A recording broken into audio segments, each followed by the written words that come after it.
Welcome to A Time to Thrill. This is episode 24 featuring author and writing coach Becca Syme. So here's the thing. I know that Becca has been mentioned in this podcast more than anyone else probably. And the reason that we talk about her so much is that as a writing coach, she entered into a lot of lives of authors I know in 2018 and 2019. And her message about playing to your strengths kind of spread like wildfire in the romance writing community. So in maybe mid to late 2019, I took Becca's class called Write Better Faster. The main thing I remembered from the class was during our one-on-one coaching session, I was lamenting that I was not writing books fast enough. And Becca was like, "You've written, I think at that time, 20 books." And I was like, "Yes." She's like, "Then I think what you're doing is working." And it was the biggest relief off my shoulders ever. With one sentence, I stopped worrying about changing how I wrote and just decided to stick with what I was doing. So I can happily say 5 books later, it has been a joy. Writing is still not a joy all the time, but the idea that I need to somehow be better or faster has left. And so I get up every day and do the best I can with my slow writing pace and just keep on trucking. So you'll hear a lot about Rebecca's journey, I guess, from writer to coach. But it's one of the most interesting conversations I've had, and I think you'll really, really enjoy it. So without further ado, let's get to Becca Syme.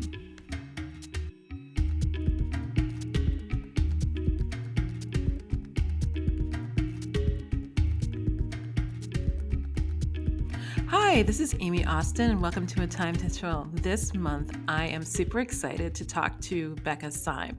As you'll find out, her ears must constantly be burning because she is one of the people that all of my author friends constantly talked about. And Becca, I'm going to tell you this, you're probably the number one person mentioned on this podcast. Oh, yay. Thank you. So it's great to have you here. Welcome.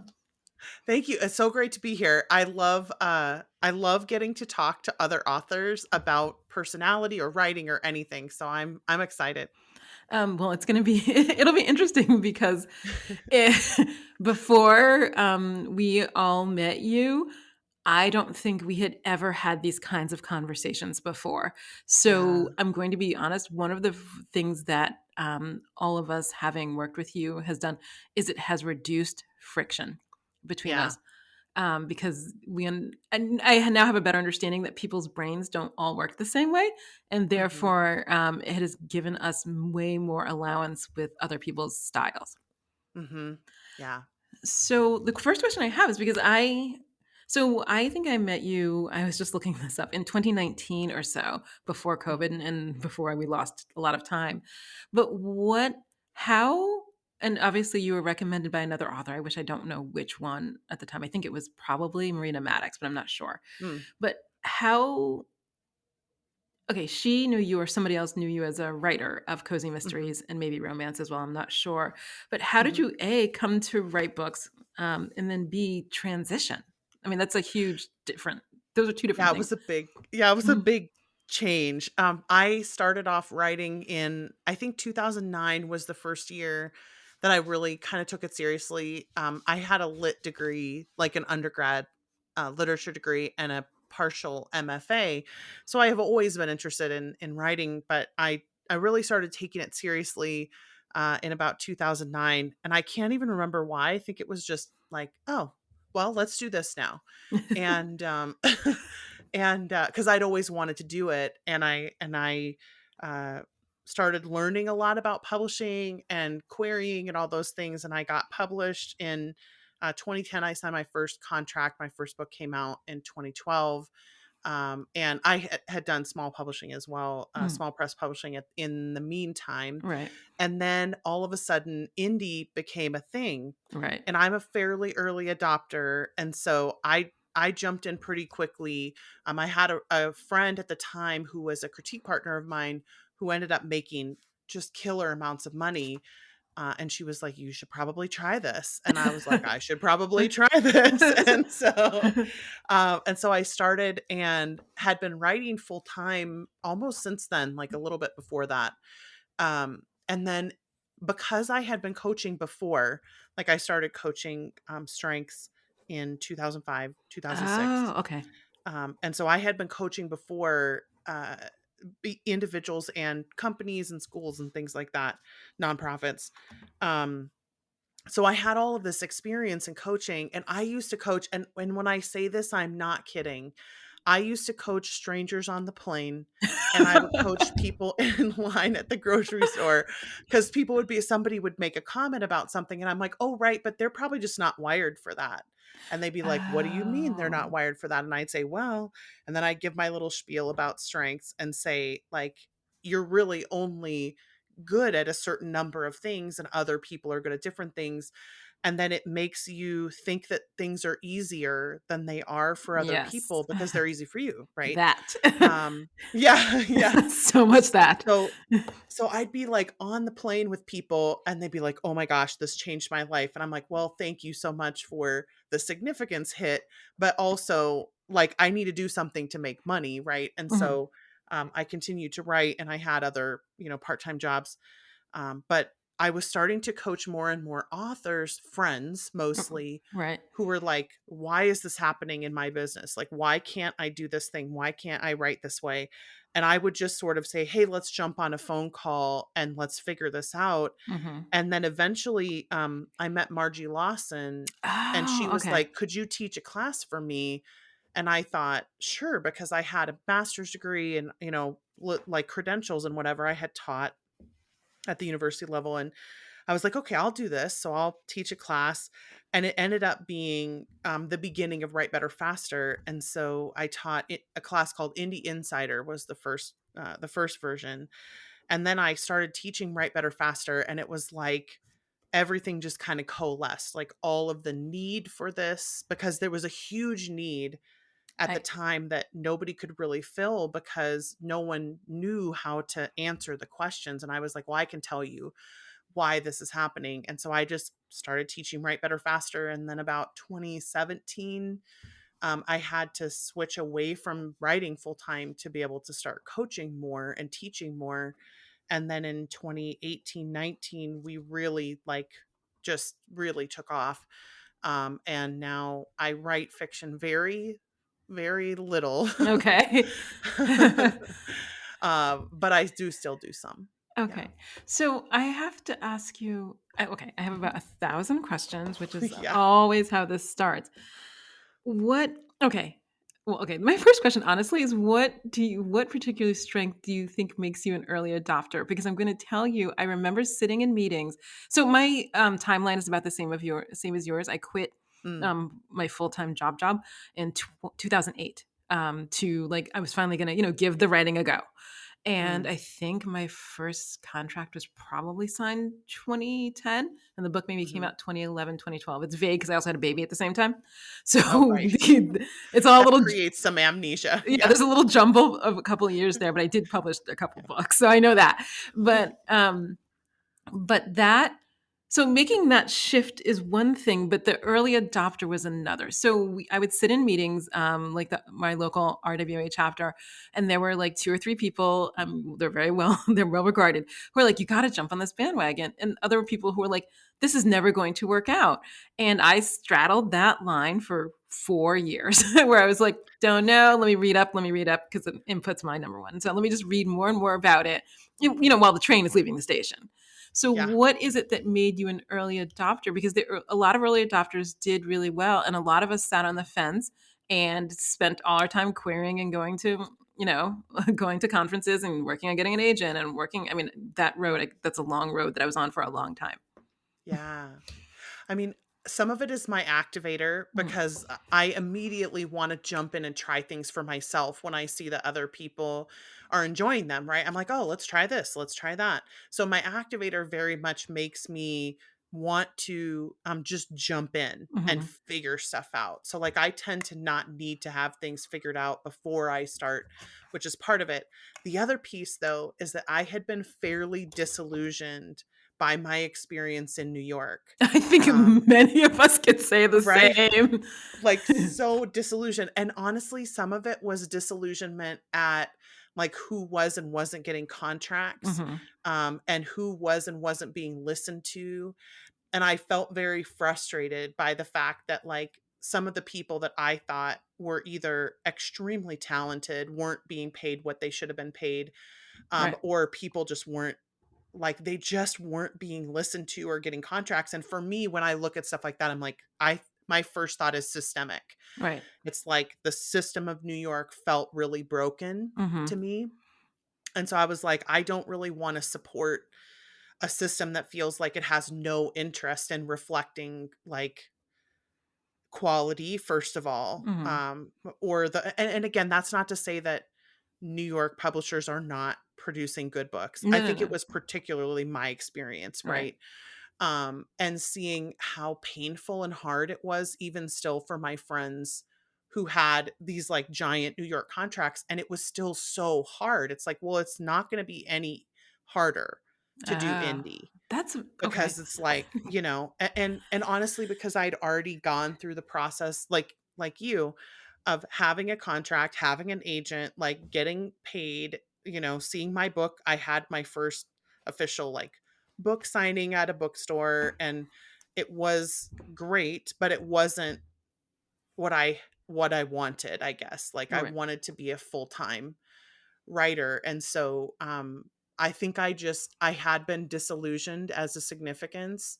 And then my activator was like, well, let's try this out. Cause at first I thought I can see if I'll make money here. And if I don't, then I can always go back to New York because I still had an agent. Right. Right. Um, so it kind of was like, man, it's a win-win situation at that point for Right. me. Yeah. Okay. That's amazing because there were, well, I'm sure you know, and I'm sure you can see the scope of people who jumped in or didn't jump Yeah. in or are only jumping in now. I mean, it's Yeah. amazing people's how different people react to, I guess, an Yeah. opportunity or a shift or a seismic shift in an industry, or Yeah. things like that. So let me go back. How, because I have a degree in literature, and I'm going to be honest, never would have thought about any of this. Um, Yeah. apparently, I'm on my own trajectory. But so did you start out like, I mean, the reason I'm going to be honest, I majored in literature at school is because it was easy, because I could write, Mm. I could read Because you books. could write. I could Yep. write and read, stay in my pajamas all day, and I thought it was ideal. Like I was like, college is great. Like I can walk to Yeah. the library, I can read romance, and I can read these books, write some papers, and I never have to get up and do anything. Like so, for me, it was just joyful and not, to be honest, not a challenge. I maybe should have challenged myself with something else, but that's a whole different conversation. What did you have an original like love of books, literature? What kind of things did you Mhm. read when you were younger? Yeah, I did. I loved every book ever. Like, just there were very few books that I would pick up and read and not just get lost in them, right? And Mhm, that was kind of the thing I always wanted to do, and I really did get into being a lit major and get an MFA because I wanted to write. Like, I mhm. wanted to be a writer, and I knew it was a long shot. So, like, I had this kind of backup plan of if nothing happens, I'll go to law school. And I don't mean like, I I, already yeah, did that, so I can't speak on that. That yeah, was I did it first. I was like, "Well, let me do the backup plan first, and then I'll quit that later." But whatever. yeah. Well, I ended up, I won a writing award in my last year of university. That is, no one would know what it is, but like it was a prestigious award at the time, for our university at the time. Mhm, And so my professors were like, "Hey, if you think you could make a career at this, you should go get an MFA right now. And then you can always think about being either a professor or a lawyer later, right? Like mhm. that could be later." Right. And so I was like, okay, let's apply. So I applied to MFAs and I got into a bunch of programs and I got scholarships at some of them. So I was like, hey, maybe I'm better at this than I thought I was. Okay. And so I just went and did my MFA and unfortunately found out, which Okay. it was a trip like that that was a trip. but I found out that most people who graduate with MFAs don't become writers, they become teachers. Yes. And I thought, I do not want to teach creative writing. Like, I would have been okay teaching literature, Hmm. but I didn't want to teach creative writing. So I dropped out of the MFA program and I actually got a job at a nonprofit in order to kind of stopgap while I Right. figured out what I was going to do. And then I just fell headlong into nonprofit management and communications and just really loved that so much that I went to grad school to get a degree in leadership studies and figured I'd be doing that for forever. And then, Wow. Okay. yeah, it was a This is weird, such a wild circuitous ride. route. Yes, it I was feel so like wild. because I feel like I don't know your age, but I feel like we all got the same information. It sounds like there's like a Yes. tape that's rolling that's like, this is what, if Yeah. you like to read and write, this is what you should do. So I'm going to be Hmm. honest. I thought about the same things, but when I did all the research, because I do the research before I do anything. And oh my God, that's Mm. all I do all day. And it holds me back from getting stuff done. But that said, when I was interviewing people about the MFA, they kept saying to me, "But do you want to teach?" And I was like, Right. "No, no, I don't like little kids. I don't like big kids. I don't like talking to Yeah. people. I'm an introvert. What?" And so I didn't apply for that reason because I Yeah. didn't want to teach, but I really was very interested in the MF. I would have done that if I had thought that it wasn't going to narrow my choices. Yeah, like, essentially, I didn't do any of that. Like, I'm so my number 2 strength is connectedness. Mhm. And basically, I have this kind of attitude about, like, whatever happens, happens. I'm kind of like Morpheus from The Matrix, right? It's like, whatever happens, happens. It couldn't have happened any other way. So if I jump in and do something and it doesn't work out, there will be something else that I can do, right? Wow. Like, something else will come of it. So I just have this, like, insane ability to just trust that whatever is going to happen will work out and it'll just be fine. And I know that some of that is obviously like, I grew up in a very secure household. Right. I just grew up knowing that it would always be okay. Right. So I have that advantage and really privilege that I think I'm so grateful for. Mhm. But it really has allowed me to do some things that have, I guess, seemed really risky to other people, but in Mhm. the moment, I was just like, "Well, of course I would go get an MFA. Of course I would," and I didn't even question it, right? And then I get in the middle, and literally, I remember the moment where I was talking to my advisor, and I just done this screenwriting class and loved it, and he said, "Well, screenwriters don't get MFAs. Like, you don't need an MFA to be a screenwriter." And I was That's like, true. Wait, you don't? Like, why am I even here?" And so so I was like, "Okay, I'll just go do something else." And I got a job opportunity like the very next week. I just got offered a job to run this nonprofit, and because I had a connection to someone, right? Like, connectedness. Right. So I was like, "Yeah, I'll go do this and, like, do this fun thing with these fun people while I figure out what I'm gonna do next." And so this is the crazy connectedness moment of all time. Like, I end up doing things on accident, and then it's like I went to grad school on accident. I went to seminary on accident. Mhm. Like, I went to I just do these things not even realizing that this is what I'm gonna do. Right. And then it's like, "Oh, okay." And then my connectedness is just like, "This'll work out. It'll be fine. Like, we'll all be fine." Yeah. It's so strange. I Oh, have a weird life. that is Yeah. unique because there was a Yeah. lot more, and this I know it was true maybe with my mother's generation because when she went to college, my mother majored in philosophy. To this day, I still don't quite Mm. understand her like flight of fancy there because in the 60s it felt like people really needed to be focused. But she Yeah. did that, and but when she got out, people were like, "So you gonna become a teacher?" You know, and she's like, "Wait, what?" Right. You know, I'm like, "Wait," you know, so that's "No, I wanna be a philosopher." "Oh, right, we exactly. don't have any of those jobs." Yeah. Right, so but she sort of went that route. She was like, "Okay, well, we'll see what happens," and it Mhm. was fine. Like, I mean, I was never starving, never homeless. We were fine. I went to schools. It was, all fine. But I looked at Yeah. that and I thought, I'm a planner. That's not going to work for me. Mhm. But okay, so I have two big questions. Mhm. One is, how did you discover the Clifton Strengths? Because other than you, I had never heard of it before. When I've talked to other people, okay, so most of my friends are writers or lawyers or doctors or some kind of job where they have not changed jobs that often and have not Mm, interacted with a lot of people. These are different kinds of careers, but mhm. the older I get and the more I've met people like in corporate worlds, they've heard of that and they're like, yes, they do personality testing in corporate. And I was like, I know, look, my friends I talked about last year, I think I know exactly one person with a W-2 job. So I am not like, I Mhm. don't have that world out there of people doing testing to better assess people. So how did you come across this? Because I've never come across it. Yeah, I when I went to grad school, like I went to get this leadership degree, Mhm. they made you go through all of these different assessments Oh. before you would before you could really get into your classwork. Okay, And between so you and me, they should do it for law school and medical school. Go on. yeah, I agree. Like and especially the strengths, right? Like Mhm. I yeah. Anyway, um but so they like several of the tests we took we actually got coaching with, and one of them was the strengths finder. And of course because I'd been uh like an I'm number one input, so like I had read about things like the Myers-Briggs and the DISC and Right.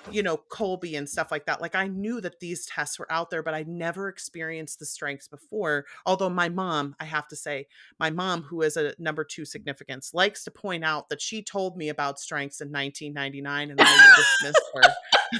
That's the best. She loves to point that out to me. It's so cute.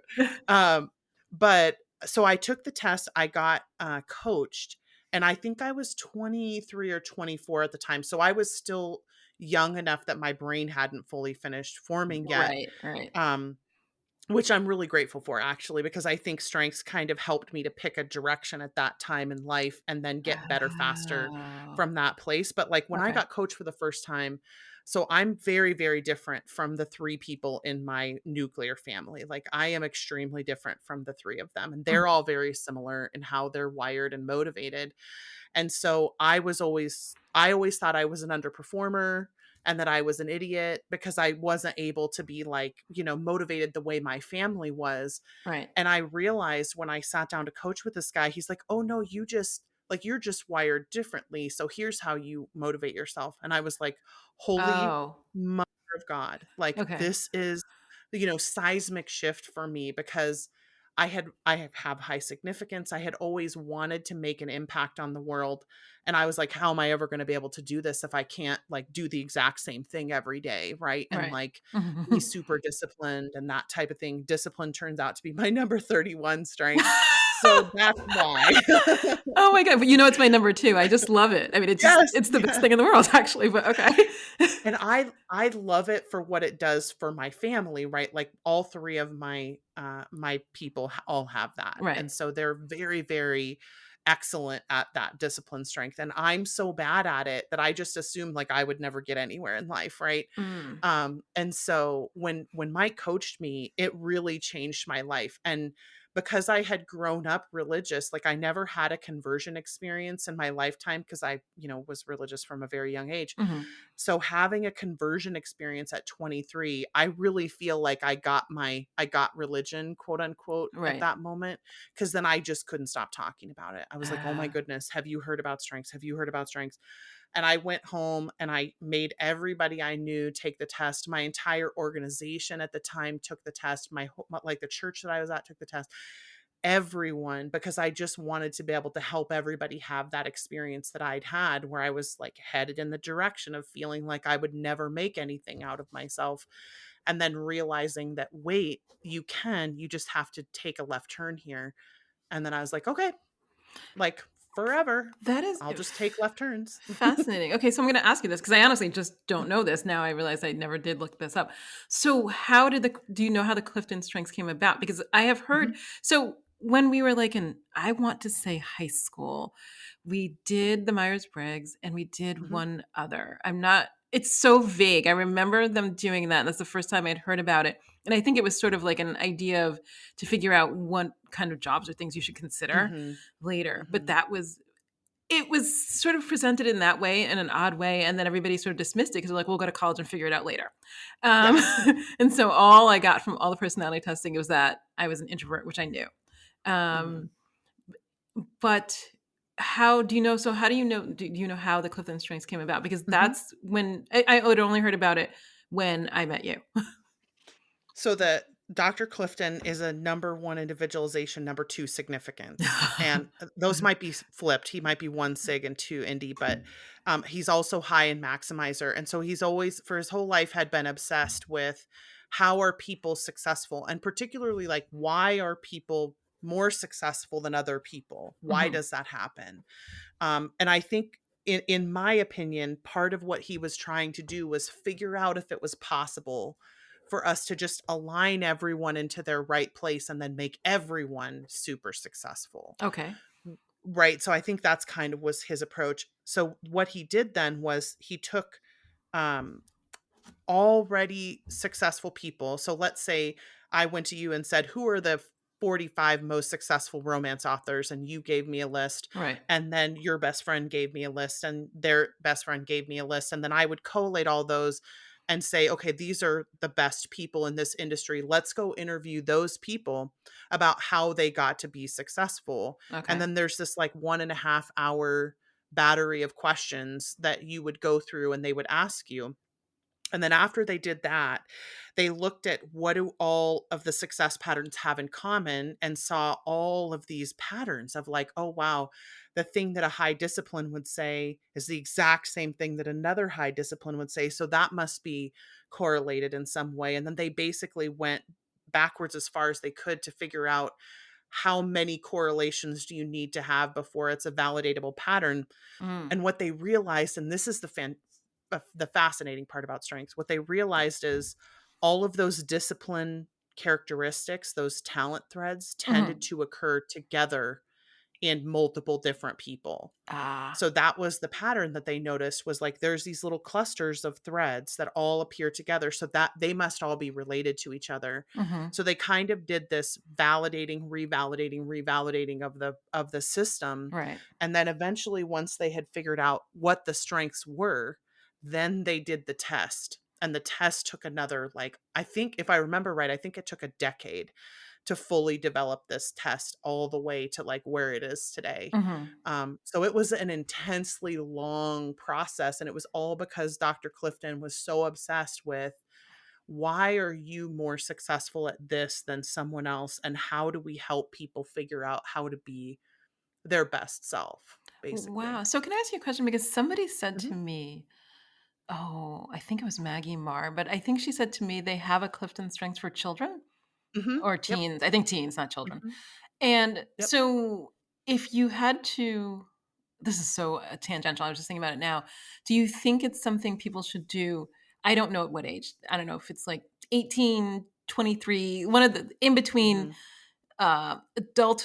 legal adulthood and 25 when generally people's brains are fully formed and matured. Do you Hmm. think that's something that would help people and guide them? Because one of the Hmm. things, okay, let me say this. I encountered two different kinds of, let's say, teachers, mentors, people in my life. People who either said, if you're good at something, go with it, or people who said, you need to skip the things you're good at and work on the things you're awful at and make them Mm. better. Right. And I know people who went in two different directions with that. Either they went with what was good, or they spend all their time trying to be well rounded and do everything. You know what I mean? I'm going to get an A Yeah. in everything. I'm really bad at math, so I'm going to do more of it. Yeah. And those, what a lot of it felt before knowing any of this was a little bit misaligned. It's like, well, why are you butting Hmm. your head against that wall? It's not like you have to be, an astronomer. So Yeah. we have Yeah. some of those. And it's not like you're the only man left to be doing astronomy. So why are you butting your head against that wall? But on the other hand, I think people often give up too easily. So it's really Hmm. hard at those age, that like 5 to 7 year range, to make those Hmm. kinds of decisions. But do you think if people worked with their strengths, it would be mm, better? Hmm. Yeah. Yeah, I definitely do. And then the statistics are definitely on the side of the people who are working in their strengths in terms of like the typical story that I always tell is one of the very earliest research projects that they did before they even started doing the strengths research. It was kind of what helped them to realize that there was a big pattern was the groups of speed readers. Have you heard No. that story that I've told? Okay. So there were two groups of speed readers, and I don't have the numbers in front of me, so I'm probably going to get the numbers wrong, but I'll try to estimate. Okay. Um, because I usually do it from slides, Oh, okay. but basically the two groups of readers that neither of them had any training in speed reading, and they both wanted to go through the same class Right. to see if an average group would be able to get as much better with an excellent teacher as an above average group would with an excellent teacher. So like they were testing whether being average at something and then getting really good education would Mhm. actually make you excellent at the thing or not. Okay, that's fascinating. Um, Mhm. right, which is super interesting. And so they took these two groups of speed readers through the experiment. And the first group was the average group. They started off at 90 words per minute, and then the above average group already had tested at 350 words a minute. So they were significantly higher, and neither had any speed reading training. They went through the same class, and the 90 went to 150. So they stayed fully inside the average Mhm. range. Okay. But the 350 went to 3,000 Wow, okay. with the same education.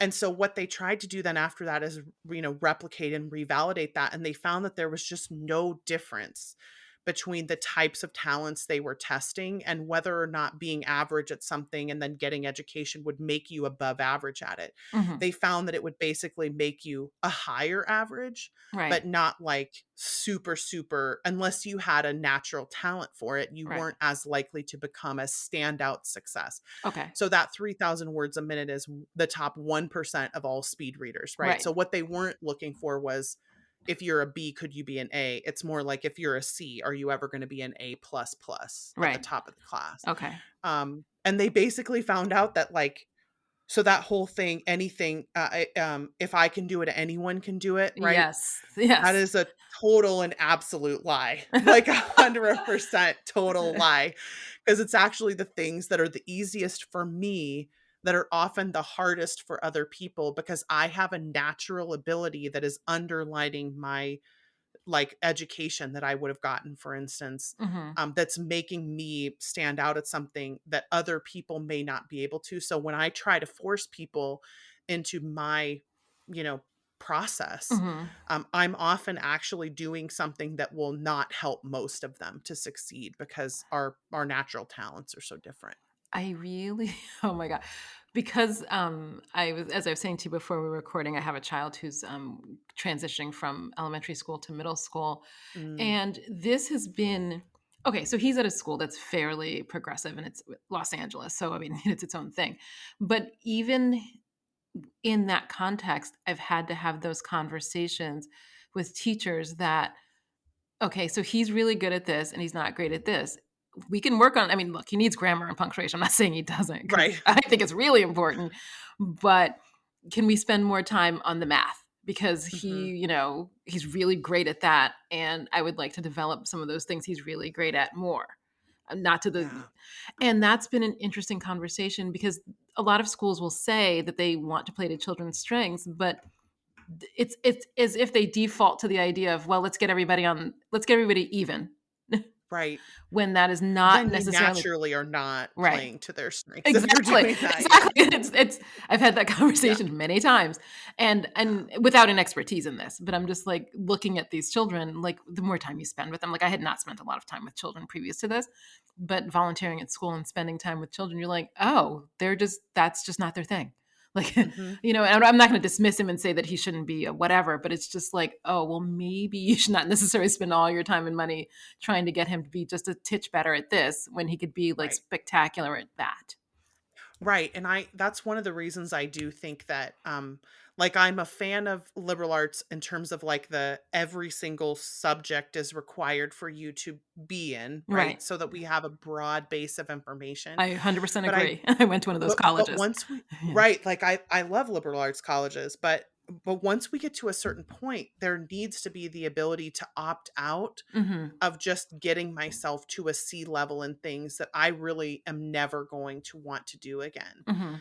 because there's so much benefit in spending that extra time in places that you will feel like you're getting a return on your education. And I think a lot of kids would like education more if they were better at it, Yes. which means, right? Like, Mhm. yeah, I have a whole thing about strengths in education that I need to not go into, but yeah. No, and it's interesting because my child's applying into what we call independent schools, but are private schools.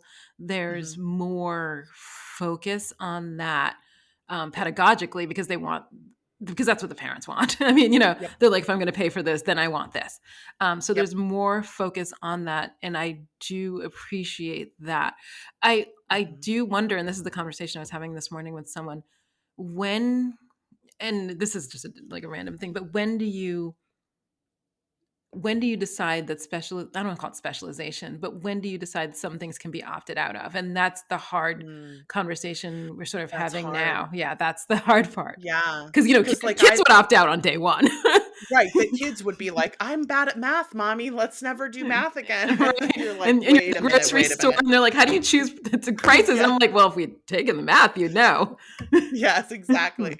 Like, I probably wouldn't be the right person to put in charge of decisions like that, because Right. more likely than not, I would err on the side of specialization. And Mm. I do think, and actually one of the things I challenged myself to do recently was I read a book called Range, which one of my coaches had suggested to me, because she's a number one learner. Hmm. And she's like, having range can be really beneficial and specialization can actually be a detriment. So I read this book, and it Hmm. was fascinating how much, like, I would have disagreed with some of the premises just from a theoretical standpoint. Right. um, but also, it is also true that we need range, or that certain people need a lot of range. So I would love to see things be really individualized, where there Mm. wasn't like a standard rule where I had to go through a certain number of years. It could be like we get evaluated. But again, that's so expensive. I That's get true. why we don't do it, but Right. like, Right. I wish that it could all be individualized, but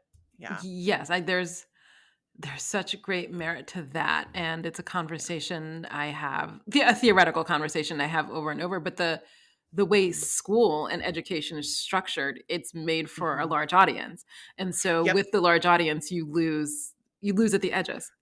40% of people, yeah, Mhm. by standard deviation, right? Right, Like, you lose 38 or 37 or whatever it is percent of people. right, I always say 60/40 because it's easier for my brain to remember, but right, like, that outlier when you're talking about 10 people is only 4, but right, when you're talking about 10 million, like 4 million people being on the outliers of a system is a really big deal. right. And I So, and I yeah. don't know, other than, and I've been thinking about this a lot, other than as a parent who has the time, curating that experience and Mhm. making sure, and I only have one child, so it's a lot easier, making sure that Mhm. their needs are attended to. I don't know how you can do that on a massive scale. If I knew the Yeah, answer I to don't that, know. I have no idea if I knew the answer to Yeah, that. I would run for office if I knew the answer to that, Right. but I clearly don't.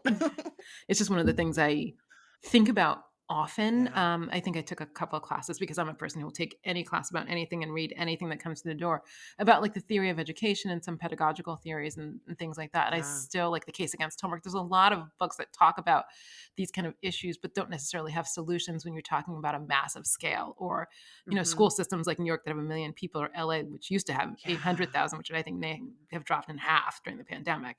But Yeah. those kinds of, which is a whole different conversation about, talk about outliers just falling away. Yeah. um, I don't know how to do it, but it feels as if there could be an answer. It's just probably a high cost Mhm. answer. um, Yes, it would be very high cost, because from a, like, your consistency, top 5 consistency, so, like, the consistency answer is the one that we have, right. right? It Mhm. is the one that has outliers. The individualized answer would be extremely expensive, which is why we don't Do it. do it. That's right. Yeah. It's not that we can't, it's that we It's don't. that we don't. Don't. Yeah. Okay. Yep. So, so let me ask you this: how did you come to coaching? Because, okay, coaching, well, goes in and out of style, I'm sure, as you know. Although Mhm. right now it's in, but there's a trend toward coaching, but in many, um, let me say this, in many areas, it's a little amorphous. Mhm. especially people who want like career coaching or things like that, or personal Mhm. coaching, just to make them better at what they do. Mhm. What drew you to coaching? So probably my individualization, Hmm. which is my number 4 strength, because anytime people ask me questions, I always want to give them answers, right? I'm a number 1 input, so I Hmm. like having information at my fingertips. But Hmm. what I realized in teaching, so when I would get in front of a classroom, especially the university classroom, Right. which are tend to be smaller, Right. right? So like the difference between being in my high school classes and being in university was like I could individualize answers for people. Right.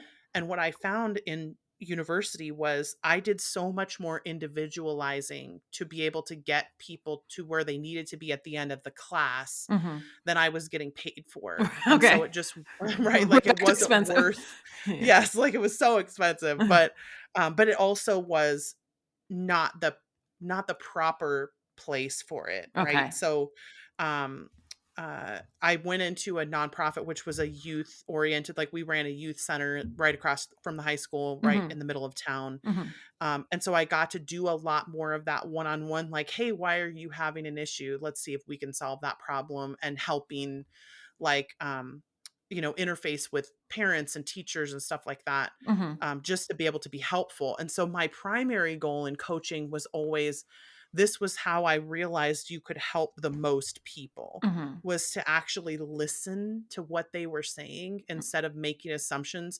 So like when a student would come in and they were having a bad day, Hmm. like my first assumption was always wrong about what I thought was going on. Oh, wow. And if I, Hmm. right, like I would sit and talk to them, and the more they would talk to me and the more they would open up, the more I'd be like, "Oh, so it's not actually about the boy or the girl or whatever. It's Right. about like how you feel inside, and it's about your self-confidence, and it's about these things." So I'm like, "Well, I can help you become more self-confident, and then Hmm. it won't matter what the boy or girl thinks about you." Right. It's true. And so for Oh right, my God. like Yeah, but it took me I 25 years to learn this, but go ahead. I know, I know, we do.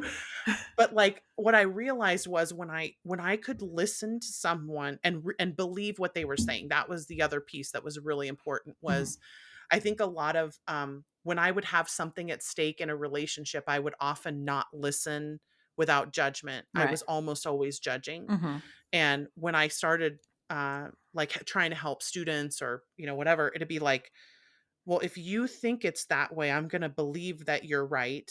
And Mhm. then let's treat it as though you're correct about that, and Mhm. see if we can solve that problem. Okay. And the way that people felt, and when they felt they were heard and validated and understood, and that somebody was on their side, then they could fight more of their own battles because they Right. weren't feeling isolated and alone and unvalidated. And so I was like, well, this is the way to everything, right? Mhm. Like individualized responses is the way to everything. So whenever I was teaching classes after that, like Mhm. when I got into teaching online and teaching for Margie, Right. I would 100% of the time need to have coaching as part of the class. Like I would never Ah, teach classes okay. where I didn't get one-on-one attention with people, because I knew, like, I have this weird, I'm almost hesitant to say this out loud because now I know I'm going to get contacted by people who are like, well, it didn't work for me, Becca. Um, but, like, I have this weird desire that what I do will work for 100% of people. Mhm. So, like, I want to help 100% of people who come in to Write Better Faster. I want them to get what they felt like they needed out of the class. And the only way that I could do that is if I talk to every single one of them. And So, so, yeah, can like, I yeah, go yeah, ahead. go ahead. No, go ahead, 'cause I was what I'm gonna say, go ahead, actually, first. Yeah. Well, 'cause so when I realized that that was the key to, Mhm. like, the individualization was the key to helping 100% of people, my significance wouldn't let me do anything else. Like, I just couldn't, like, I can't even do evergreen classes. I struggle so much with something that's so unpersonalized, Mhm. because it's like the opposite of who I am as a person. So I will say this, and this is something that, well, we writers talk about amongst ourselves when you do come up. And what I will tell people, so I took the class in 2019, which I talked about a lot before 2020, and then I have thought about a lot of things. But one of the things that I think I told people, I don't remember other part of the class. I vaguely remember reading this stuff, but it was the coaching that changed everything because, I I'm not a fast writer. I will write every day, but I don't write 20,000 words. I can't even imagine. I think my brain just exploded at the thought. And so, but there was this whole, I'm sure in the middle of the maybe 2013, 14, 15, right after like the beginning of indie, where it was just like write faster, right? Write Yeah. faster, write more. And I kept Yep. looking at that and I was like, I had friends sending me plotting ways to plot. I'm not a plotter, but ways to plot, ways to plot. If you're not a plotter, like I just kept getting there, like, but if you just could figure it, like, and these are people who did that and then it was successful for them. And they're like, well, if Mhm. you just did that, you could like write better. And I'm like, and I never tried it because I was fairly resistant. I was like, well, what I'm doing, I know works. And I have feelings about telling a story before you tell a story, but Mhm. then I wasn't going to do it. But the one thing you said to me, and I maybe remember nothing else, and I was like, well, I'm only writing these 600, 1,600 words a day. And by the time I talked to you, maybe I've written maybe 20 books. And you're like, well, that seems like it's working. And I thought, oh, like literally, I was like, oh, I don't have to do anything else. Like I can just stop. I can just stop. I don't have to read any more 2,000 to 20,000 words a day. I don't have to join Yeah. any more groups. I can just stop. And from since then, I have never endeavored to write anymore. Mhm. Or I was like, oh, I'm just going to keep doing what I'm doing.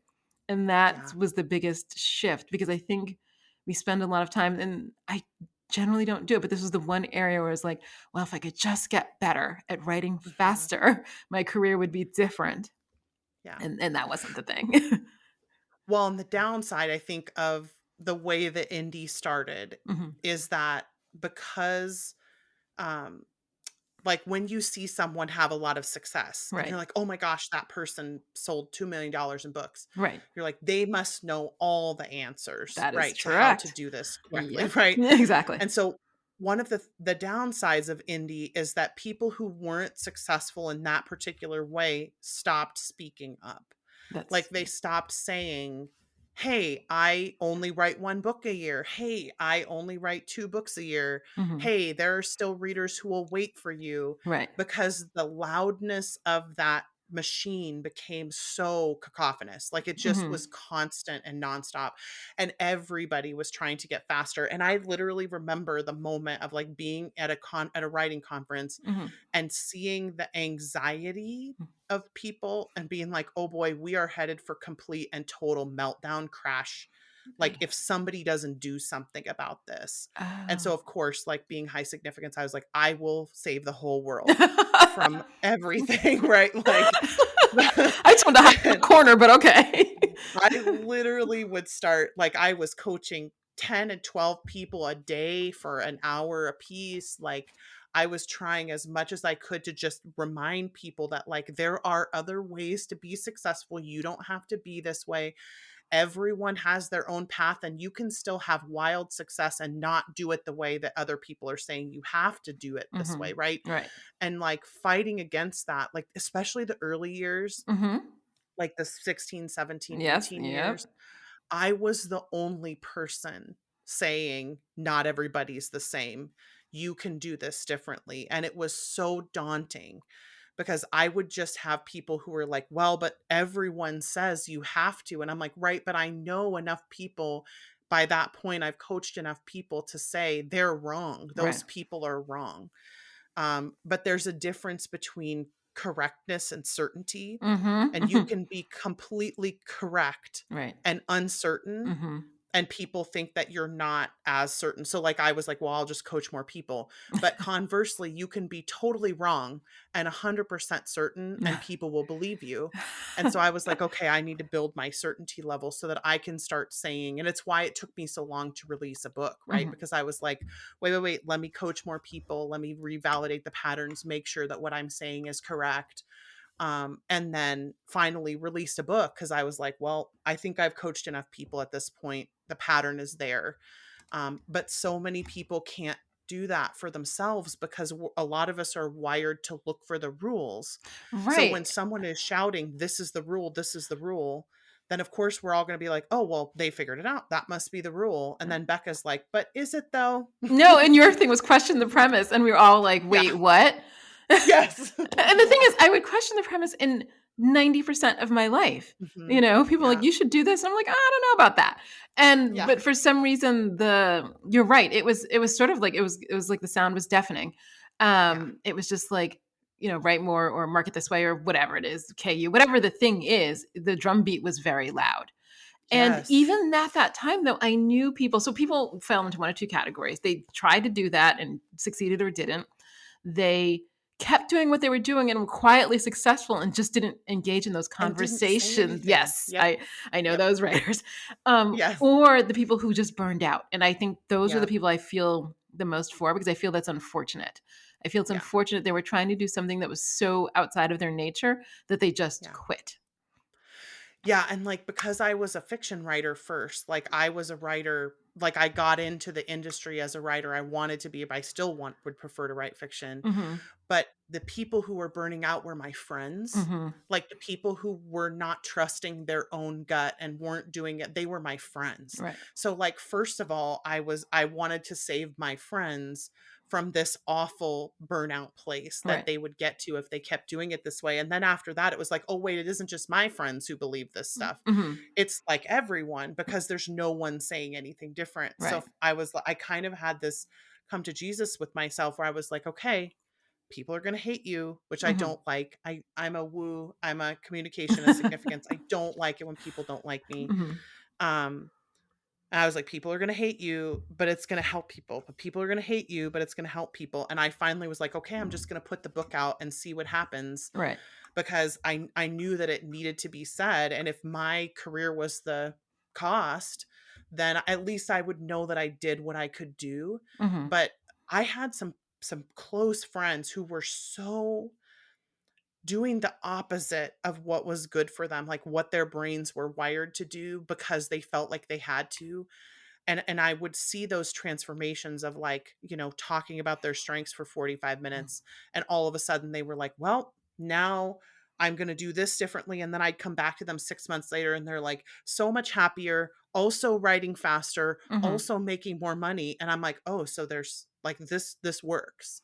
Right? Hmm. And so it really for me was like I started doing it because I needed to help the people who are around me, but then it was like, okay, but everybody needs this. So, It's true, and I was actually thinking of a writer now who is burning out, and I think she has never called you. I'm gonna now recommend that because she has this attitude. She's like, I'm gonna do with there's top two writers that she follows from San Francisco.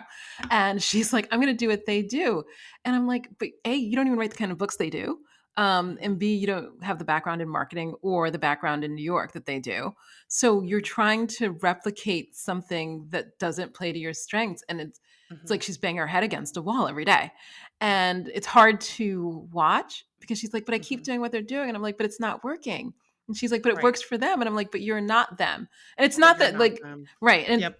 And I'm not saying we're all so individual that, we each need to be on Right. like some very specific path, but at least maybe take a detour.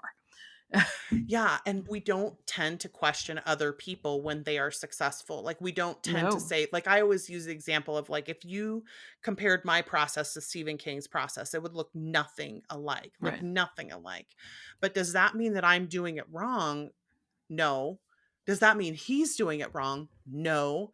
It just means that we're following really different paths. And I like to say so there's this whole like there's everybody's on a different journey, Right. right? Or like we're all on different paths and I'm like, "Well, that is the case, but also there are some really consistent patterns to the different paths that exist and it isn't like different paths. It's literally like we're playing different games." Right.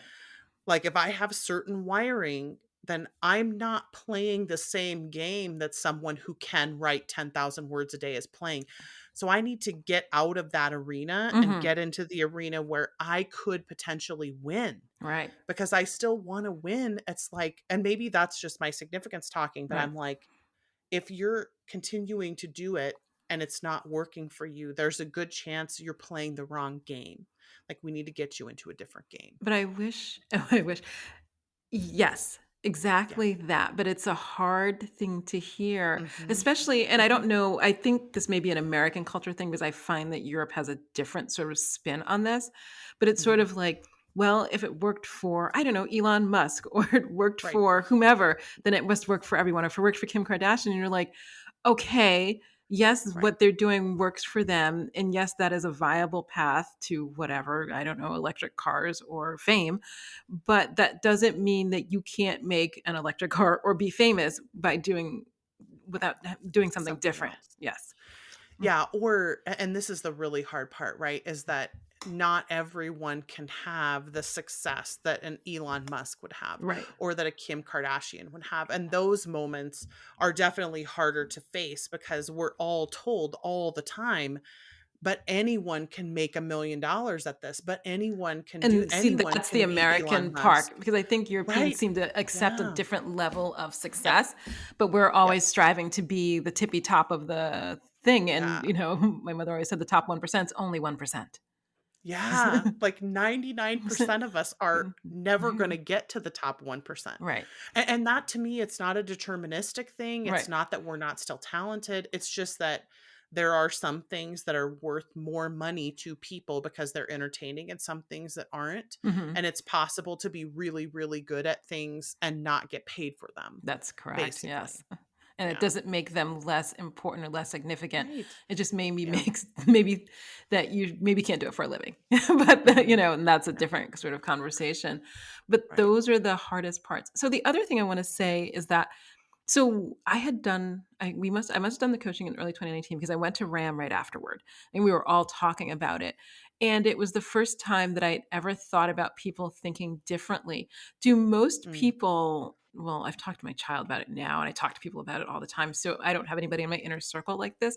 But do most people think that people think at least fairly similarly to them or their Mhm. brains work fairly similarly? Because I thought that. And then I was just like, well, why can't people like exercise every day? Like, just get up and do it. Right. Like, I literally couldn't understand, like, you set an alarm, you go do the thing. Like, there's no friction. Like, I couldn't understand, like, Yeah. why they couldn't do it. And you're like, but maybe they don't have discipline. I was like, oh.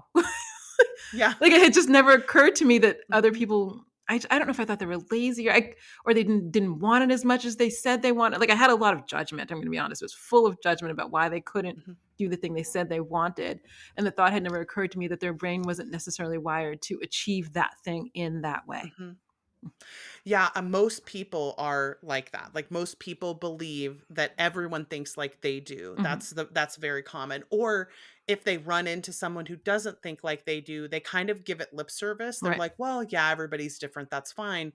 But ultimately, we still do believe, and it's by some of it's biological, right? Mhm. Like some of it is we needed to survive. Right. And so we have to assimilate behaviors across culture or something like that. And so Mhm. some of it is bio, but ultimately it really is just a limitation of perspective. So Oh. most of us don't ever have um uh the, let's say, out of body sort of experience where, let's say you're talking to someone who's low in discipline Mhm. about their desire to work out every day, Right. and they would actually say something like, well, but I don't actually want to work out every day. Like it doesn't help me to work out more if I work out every day. In fact, sometimes if I work out every day, I actually rebel against the momentum. Right. And as a discipline, that would be like, well, no, that can't be true. Like that's not Exactly. The momentum like, is the thing. yeah, I doesn't lost every streak. yeah, like, and it's so funny because it's the internal patterning that allows that momentum to take hold. So a lot of people, this is just sort of a side note, but Mhm. what, the habit assimilation Right. talk, and Yes. everybody's like, oh, 21 days to make a habit, Right. 30 days to make a 60 habit. I'm days. like, Yeah. nope, it's different for everyone. Some people can do habits, especially if they're not replacing habits. They can do habits in 20 days. Some people can never assimilate habits beyond a certain age. Like it's just not possible. Oh, But wow. all of the studies about habits ignore the outliers. Like, Oh. and this is what's so frustrating about talking to people about strengths is they'll be like, well, but everyone knows it's only, 21 or 30 or 60 or Right. 200 Yes, days or exactly. whatever to make Yes. a habit. And I'm like, right.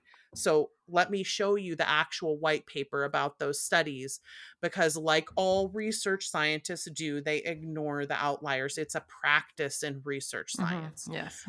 But when you're talking about 100 people as outliers, it's so different from like 100 million people, Right. all of a sudden it's like, well, so 100 million people are just not ever going to be able to assimilate habits. And I would say, right, but they can do things that are healthy for them if they have other motivators. Right. So they just need a different motivator from that internal discipline motivator, and someone trying to convince them to be internally motivated is the absolute worst thing you can do, because all you're doing is set them up to fail, like, Mhm. because they'll continue to fail at it. Okay. So for me, like, so much of the strength coaching is I want people to succeed at what they want to do.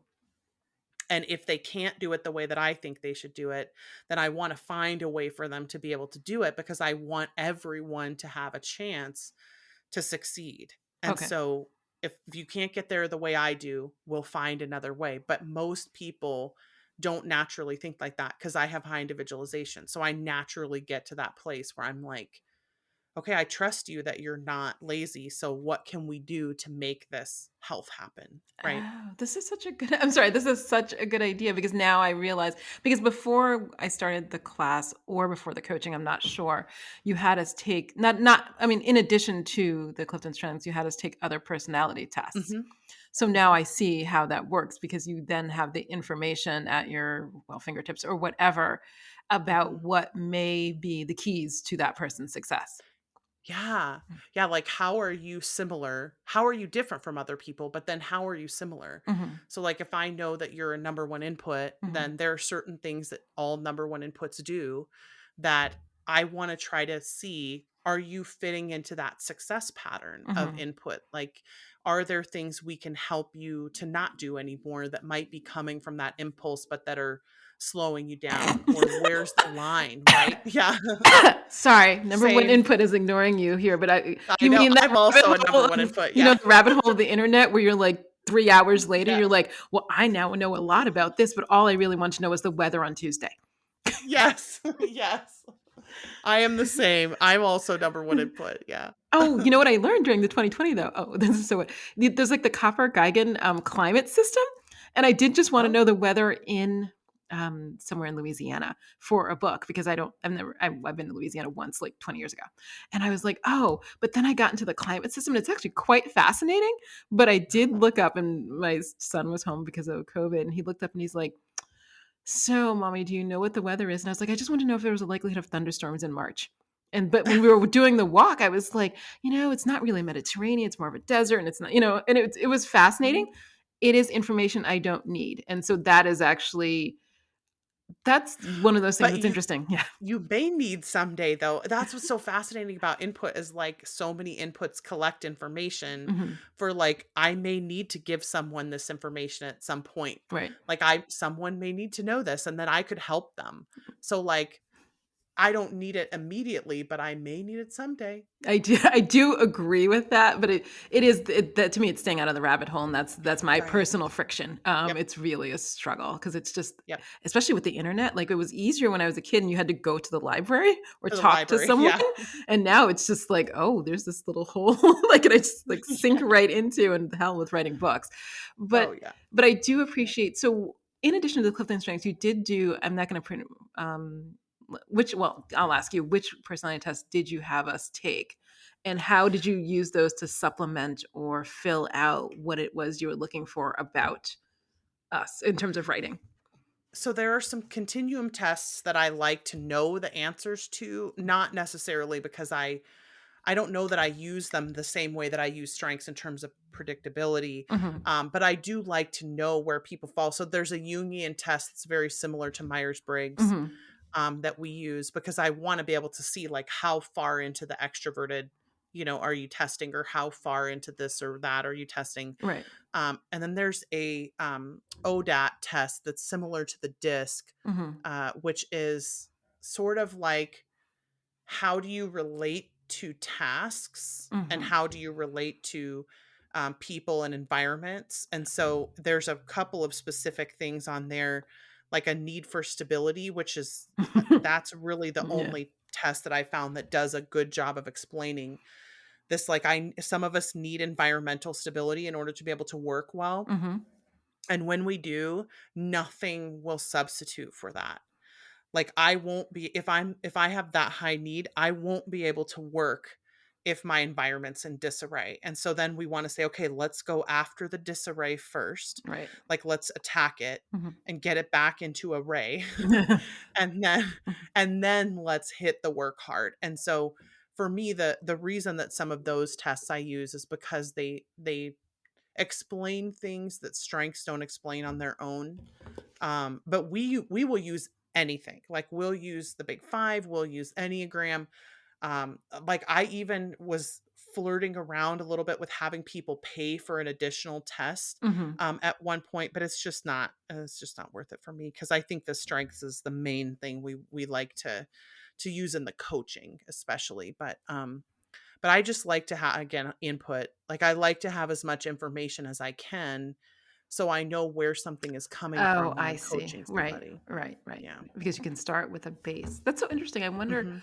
I'm now thinking about why those tests aren't used more in terms of, because I mean, what it seems that people do in any kind of coaching environment is have like I don't know, call it like an intake. It's not quite that, but there's a long period of scaling up to get information about people. And Mhm. it seems as if this could, I don't want to say shortcut it because you do want to talk to people. I'm It not does saying, but shortcut. it seems like it might Mhm. shortcut it in some way where you could ask more targeted questions rather than Yep. like, go skipping around the barn.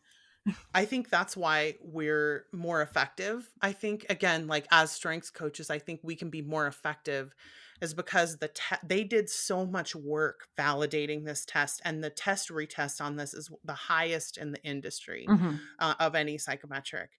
So, like, it is an exceptionally rigorous test, and it has passed a lot of rigorous like, in order to get validated, Right. because they wanted to make sure that it would answer, like, if you took the test, that your answers would be correct. Right.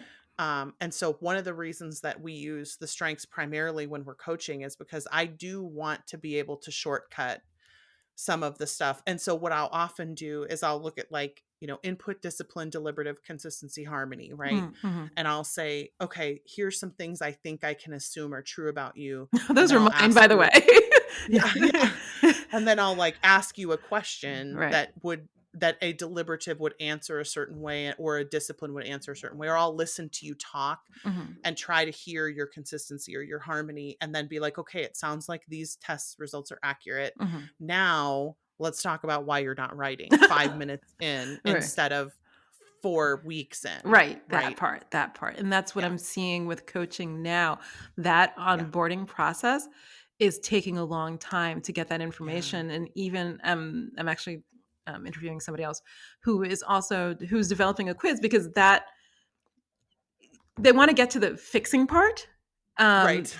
faster, and Yeah. it's not that the other part is not interesting and all of that, and you can have talk therapy for that, maybe, or friends for that, but they Yeah. wanna get to the fixing part a little more quickly, and I don't want to call it diagnosing, but figure out some baseline to make those conversations easier, faster, quicker. Because people Mhm. come to you because they want to be fixed. I mean, when I want to say fixed, Yep. I don't make it. They want to change, and to Yep. get to that change faster makes people feel better. Yep. Yep. Absolutely. So can I ask you now, because so I don't keep up with anything.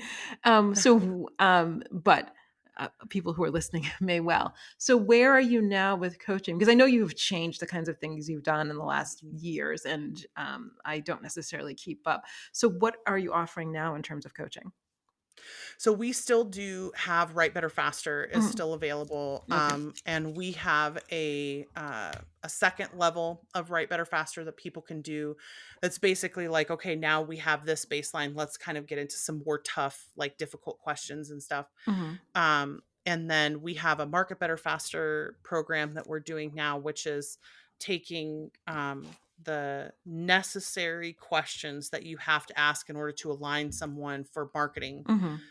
and just sort of codifying all of the answers into success alignment grids. And then Hmm. we go through and take you through all these different topics and talk about where you fall and stuff like that. So we're still continuing in a lot, like, basically our entire program is about success alignment. Like, Hmm. everything is, how can we get you to the place that you want to get as quickly as we can get you there. Right. And that's kind of the main goal. Hmm. Yeah.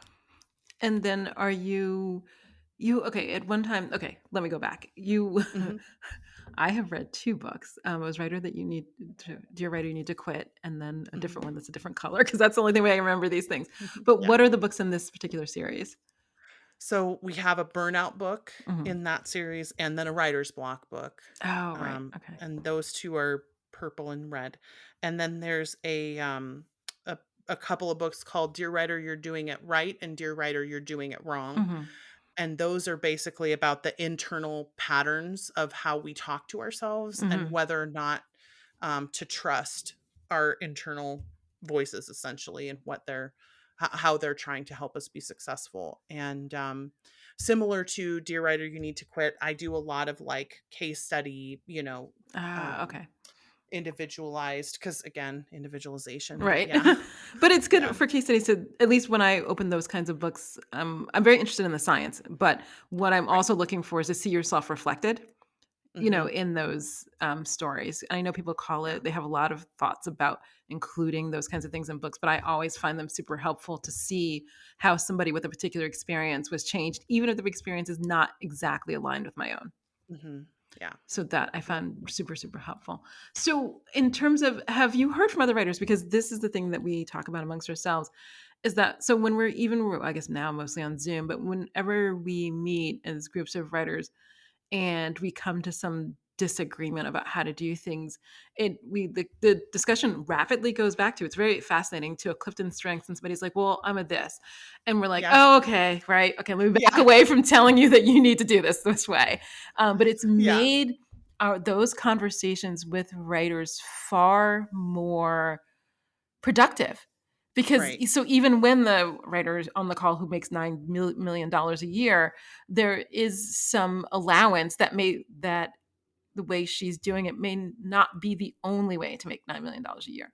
So that has Yes. been super helpful in allowing writers with different kinds of methods talk about ways to have success. Yeah. Yep.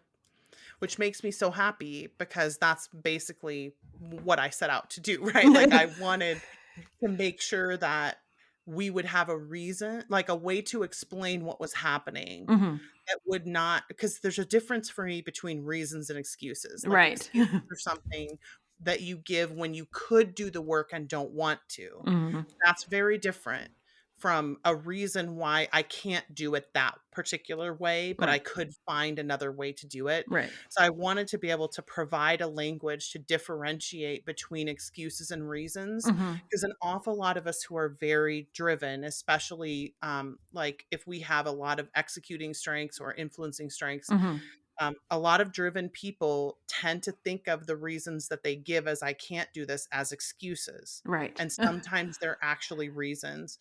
So I really was hoping to be able to provide a tool to parse through that stuff so that when someone's stuff isn't working for you, that you could say, well, it's okay because I'm a high strategic and that does not feel like a high strategic path. Right. And so I'm going to question the premise and I'm going to leave that behind and not expect myself to do that, and then I will be more successful, faster, happier. Like all of those things happen Hmm.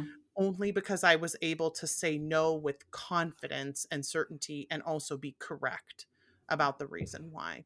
Well, I'm happy to say that I'm here from the future to tell you that you succeeded. Yay! So I'm so congratulations on excited. that. So thank you Okay. so much for talking with me today. It's been the most fascinating talk. I'm now going to go back and read more about this, although maybe I should write a book. So Yeah, I saw myself just drift off. I was like, oh, maybe I'll read 30. I'm going to Google I this. I'm know. going to read more Let about me it. input. I'll go input. Yeah. And that may not be my most productive thing to do. So I'll write, and then I mean, to be honest, I will still do that because I don't have a way to not do that. Yeah. But But I heard your discipline kick in. It was like, wait a minute, it let's was, write first. it I was, love that. and that's the conflict I have. And but Yeah. the older I get, the better I manage it. I Yep. was not good at managing it at 12, but certainly by now, way better, and it's way easier. And having that knowledge makes it easier to let go of some of the things that. The number of times it's like, well, I'm going to turn off the internet. I'm going to turn off Wi-Fi. I'm going to do this. And now I just let myself do it and also do the other thing. Yep. And it's fine. Yes, exactly.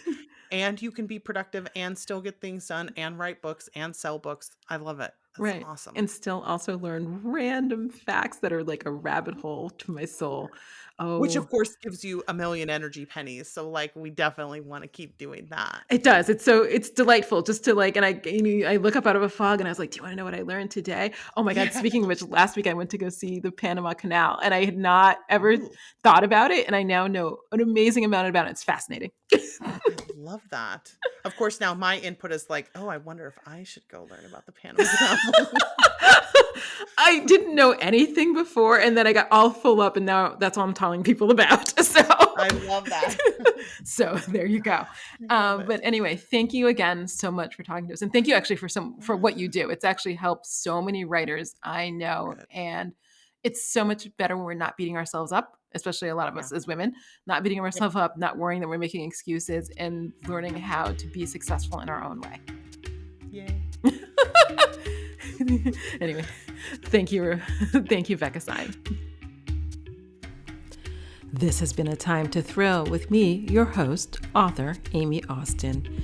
If you've enjoyed today's episode, I hope you'll share it, rate it, and give it a 5-star review on Apple Podcasts or wherever you listen. Reviews will help other listeners find my conversations with brilliant creators. Also, please hit the follow or subscribe button on your favorite podcast app. In addition to hosting this podcast, I am the author of the forthcoming Nicole Long series of legal thrillers. Outcry Witness and Major Crimes are available for pre-order. I'm also the author of the Casey Court series of legal thrillers. They are available wherever books are sold, at your local library, and also an audiobook. You can follow me on Instagram at ThrillerPod or on Facebook at Legal Thriller Author or at A Time to Thrill. Thank you for listening. I'll be back next month with another great conversation.